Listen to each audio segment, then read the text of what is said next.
Jadi makanya mungkin justru ini juga saya ingin bertanya gitu.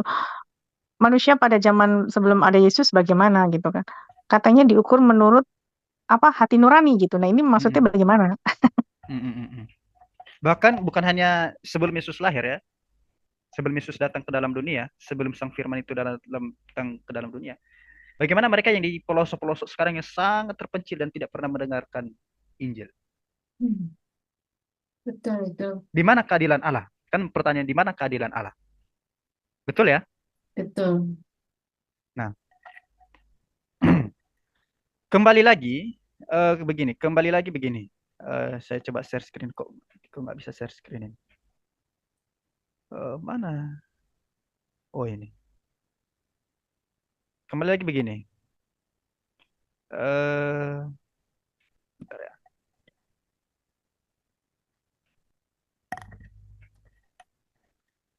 Saya harap semua sabar ya, karena malam ini nggak main-main juga. Eh, apakah layar saya sudah kelihatan? Belum, udah. Sudah. Sudah ya. Mudah-mudahan tidak ada gangguan. Nah, kembali lagi ke pertanyaannya adalah apakah Allah wajib menyelamatkan? Kelihatan nggak? Apakah Allah wajib menyelamatkan? Menyelamatkan manusia berdosa? Jawabannya adalah, kan pertama kita tahu bahwa yang pertama, manusia itu berdosa karena kesalahannya. Jadi apakah wajib Tuhan menyelamatkan manusia yang berdosa? Tidak. Tidak. Tidak. Ya. Jadi bagaimana dengan orang-orang pelosok di sana? Apakah wajib Allah menyelamatkan mereka yang tidak pernah mendengar Injil? Tidak. Jawabannya adalah tidak. Jadi semuanya tidak dan tidak. Tidak, Allah tidak mempunyai kewajiban. Selamat, kita selamat karena apa? Karena kasih karunia atau grace. Ya. Nah, tetapi kok Allah memberikan kasih karunia-Nya? Ingat, kalau dia menyelamatkan karena kewajiban, itu bukan lagi kasih karunia. Kalau dia menyelamatkan karena kewajiban, itu bukan lagi kasih karunia. Tapi itu adalah upah atau timbal balik, sama seperti apa namanya ya? Sama seperti eh, seorang pekerja, dia memperoleh upah karena apa? Apakah dia karena kasih karunia? Tidak, karena dia bekerja. Tapi kita sudah baca tadi di Efesus pasal 2 bahwa kita selamat itu karena kita semata-mata karena Tuhan memberikan kasih karunia-Nya pada kita. Mana tadi itu ya?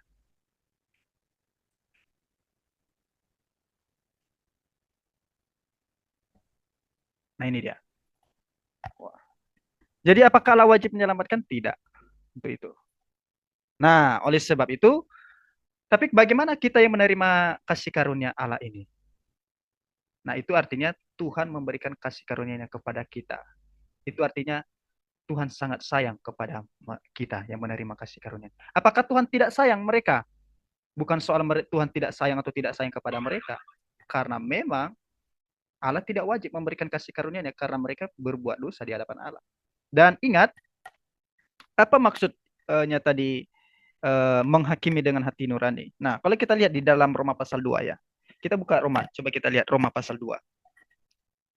Roma pasal 2 ayat 15.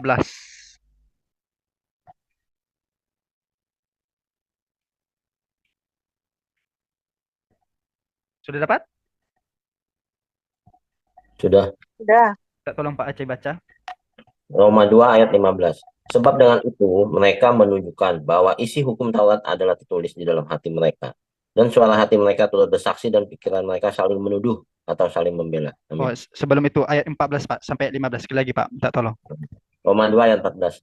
Apabila bangsa-bangsa lain yang tidak memiliki hukum Taurat oleh dorongan diri sendiri melakukan apa yang dituntut hukum Taurat, maka walaupun mereka tidak memiliki hukum Taurat, mereka menjadi hukum Taurat bagi diri mereka sendiri. Ayat 15, sebab dengan itu mereka menunjukkan bahwa isi hukum Taurat ada tertulis di dalam hati mereka. Dan suara hati mereka turut bersaksi dan pikiran mereka saling menuduh atau saling membela. Amin. Amin. Maka kalau kita lihat di sini, Bapak Ibu Saudara sekalian, judul perikopnya ini kan, judul perikopnya ada apa Pak Aceh? Dari kita Pak Aceh. Hukuman Allah atas semua orang. Nah, hukuman konteksnya di sini, itu konteksnya bukan untuk keselamatan. Ya. Dalam Roma pasal 2 ini bukan berbicara tentang bagaimana orang supaya selamat. Tidak. Tapi bagaimana Allah menghakimi manusia melalui kebenaran hukum Taurat maupun melalui isi hati nurani. Coba sekali agak panjang ya, mohon sabar ya malam hari ini ya, biar tuntas. Coba Pak Aceh buka Roma pasal 3-nya Pak. Ayat yang ke-20. Roma pasal 3 yang ke-20. Roma 3 ayat 20. Sebab tidak seorang pun yang dapat dibenarkan di hadapan Allah oleh karena melakukan hukum Taurat. Karena justru oleh hukum Taurat orang mengenal dosa. Jadi hukum Taurat bukan maksud untuk menyelamatkan kita. Tapi hukum Taurat itu untuk membuat kita mengenal dosa kita. Prinsip hukum Taurat diberikan bukan untuk menyelamatkan. Prinsip hati nurani yang telah tercemar oleh dosa bukan untuk menyelamatkan. Melainkan supaya kita mengenal dosa kita. Jadi misalnya begini, hukum Taurat itu sama seperti cermin. Kalau kita jatuh dari motor, dia jatuh dari motor, dan karena kita tidak punya cermin, kita tidak tahu wajah kita ini yang bonyok-bonyok yang mana, yang jelek-jelek itu bagaimana. Tapi waktu kita lihat cermin, wah ternyata ada yang bonyok di sini, ada yang bonyok di sini, ada yang bonyok di sini, ada yang luka-luka di sini, wajah saya ada yang cacat di sini. Waktu kita lihat cermin. Tetapi cermin tidak bisa menyembuhkan wajah kita. Nah, begitu juga dengan hukum Taurat dan hati nurani. Dan hati nurani itu dan hukum Taurat itu bukan untuk membuat kita selamat daripada dosa. Melainkan untuk apa? Untuk supaya kita mengenal dosa. Oh, ada hukum Taurat. Jangan berzina. Itu menyadarkan kita bahwa kita ini sering berzina. Bahwa kita pernah berzina. Lihat, makanya Yesus pertegas ketika engkau melihat perempuan dan mengingini dalam hati engkau sudah berzina. Oh, jangan mencuri. Nah, sebenarnya menunjukkan kita ini sedang mencuri. Begitu juga dengan hati nurani. Nah, bagaimana dengan orang yang tidak pernah mengenal Yesus Kristus, bahkan mereka yang tidak punya hukum Taurat? Nah, hukum Taurat itulah bagaimana mereka dihukum. Nah, hati nurani itulah yang menunjukkan seberat apa mereka dihukum melalui hati nurani. Karena hati nurani itu akan berbicara dan menunjukkan kesalahan mereka. Orang yang punya hukum Taurat dengan orang yang tidak punya hukum Taurat tapi dia punya hati nurani, tentu hukumannya berbeda. Nah, di dalam surga itu ada kualitas hukuman yang berbeda ya. Makanya ada hukuman yang terdalam, yang paling dalam. Berarti ada yang tidak terdalam. Artinya orang yang tahu banyak firman Tuhan tapi tidak hidup di dalam anugerah Tuhan, menolak Yesus Kristus, hukumannya berbeda dengan orang yang tidak pernah tahu firman Tuhan tapi dia punya hati nurani. Dia di penghakimannya itu, penghukumannya itu berdasarkan hati nurani. Sama seperti misalnya ada orang dari pegunungan sana, dia bawa motor, lalu melanggar lampu merah. Lalu Pak polisi menangkap dia. Lalu dia mengatakan, Pak, saya ini orang pegunungan, saya tidak tahu aturan lalu lintas. Saya tidak tahu.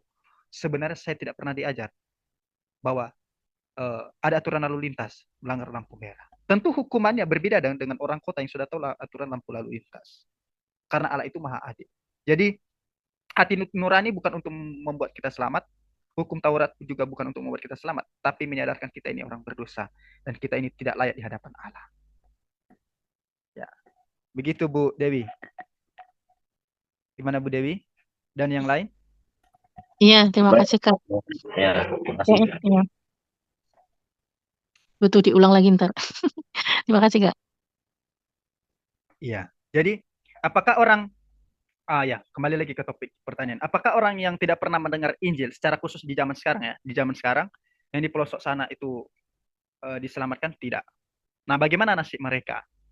Yang pertama, Allah tidak wajib memberikan kasih karunia kepada mereka. Bukan hanya kepada mereka, tetapi kepada kita. Maka kalau kita terima kasih karunia itu dari sekian banyak miliar, kalau kita bisa menerima kasih karunia itu, maka itu anugerah yang sangat-sangat besar bagi kita. Nah, bagaimana dengan mereka yang di luar sana? Itulah tanggung jawab kita memberitakan Injil. Makanya Yesus berkata, pergilah, jadikanlah semua bangsa muridku. Jadi, bagaimana nasib mereka? Itulah tugas kita. Jadi sebenarnya kita bukan mempertanyakan di mana keadilan Allah, mengapa Tuhan menghukum mereka. Bukan itu pertanyaan intinya. Tapi pertanyaan intinya, poinnya adalah, sudahkah engkau mengabarkan Injil Kristus yang mulia itu? Maka coba kita lihat Roma pasal 10. Roma pasal 10 ayat Tidak dulu 13. ya. Roma pasal 10 ayat 13 sampai 15. Roma pasal 10 ayat 13 sampai 15. Kita berapa? Di Siapa yang situ, dulu cepat? disitulah jawaban bagaimana nasib orang apa Roma namanya? 10 ayat 13. Sebab barang siapa yang berseru kepada nama Tuhan akan diselamatkan. Iya. Tetapi bagaimana mereka dapat berseru kepadanya jika mereka tidak percaya kepada Dia? Bagaimana mereka dapat percaya kepada Dia jika 13. mereka tidak mendengar tentang Dia? Bagaimana mereka mendengar tentang Dia jika tidak ada yang memberitakannya? Dan bagaimana mereka dapat memberitakannya jika mereka tidak diutus? Seperti ada tertulis betapa indahnya kedatangan mereka yang membawa kabar baik. Amin.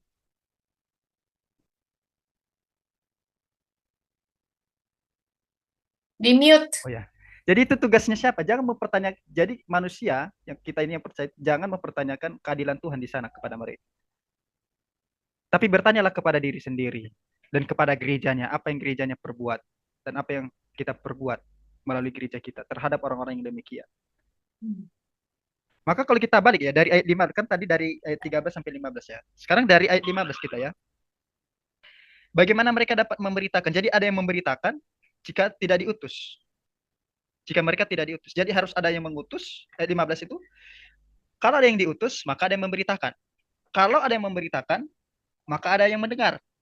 Ya kan? Ayat 14. Kalau ada yang mendengar, mereka ada yang percaya. Kalau mereka percaya, mereka bisa berseru kepada nama Yesus.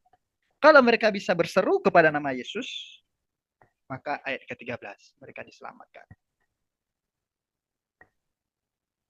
Wah, itu dia berkenan dengan keselamatan mereka. Jadi nasib mereka jangan pertanyakan kepada Allah, tapi tanya kepada diri kita. Makanya para misionaris itu perjuangannya tidak mudah. Ada misionaris di Papua itu pertama kali. Misionaris saya tidak tahu namanya, saya lupa namanya. Tapi dengar ceritanya, dia waktu memasuki tanah Papua, dia tidak tahu bahasa apapun. Tapi dia mengatakan dalam nama Bapa, Putra, dan Roh Kudus. Injil disebarkan di tanah Papua. Dan puji Tuhan, tanah Papua mengenal Injil. Nah, maka oleh sebab itu, para misionaris kita itu sangat perlu didukung. Ya. Kalau yang ada persembahan misi di gereja, itu perlu kita dukung. Dan gereja kita perlu kita gerakan untuk misi. Supaya jiwa-jiwa banyak yang dimenangkan kepada Yesus Kristus. Untuk itu. Seperti saya ini di pelosokan ini, ya, saya coba berjuang untuk yang di pelosok-pelosok ini untuk menyatakan Injil. Dan itu tidak mudah. Ya, ada tantangan masyarakat, apalagi yang berbeda iman, itu tidak mudah. Maka butuh perjuangan yang serius untuk itu. Oke, ada lagi untuk itu?